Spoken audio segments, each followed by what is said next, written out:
Hi అండి. Welcome to my channel. కాకరకాయ వామ్మో చేదు అంటాం కానీ తింటే హెల్త్కి చాలా మంచిది.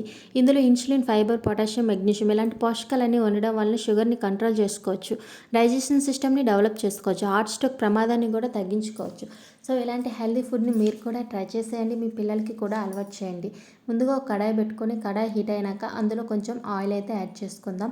ఆయిల్ కూడా హీట్ అయ్యాక అందులో ఆవాలు, జీలకర్ర, కట్ చేసి పెట్టుకున్న 2 పచ్చిమిరపకాయలు, కరివేపాకు, పుదీనా ఆకు, కొత్తిమీర ఆకు, ఇంకా కాజు ఇవన్నీ యాడ్ చేసుకుని ఒకసారి అయితే ఫ్రై చేసుకుందామండి.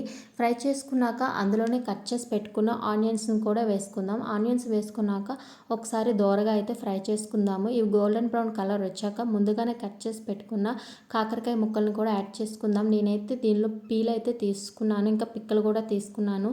ఎందుకంటే కొంచెం చేదైతే తగ్గుతుంది, పిల్లలు కూడా ఈజీగా తినేస్తారు. సో ఈ కట్ చేసుకున్న ముక్కలను అయితే మనం పోపులో యాడ్ చేసుకుందాము.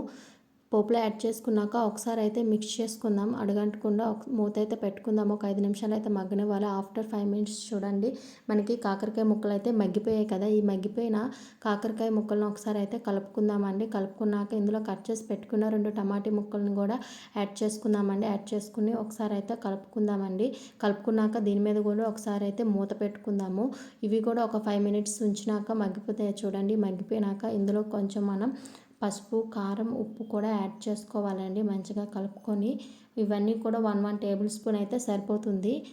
యాడ్ చేసుకున్నాక ఒకసారి అయితే కలుపుకుందాము. కలుపుకొని ఒక 2 మినిట్స్ అయితే స్టవ్ మీద ఉంచి ఆపేసుకుంటే సరిపోతుందండి. మనకి వేడి వేడి కాకరకాయ ఫ్రై అయితే రెడీ అయిపోయింది. Thank you for watching.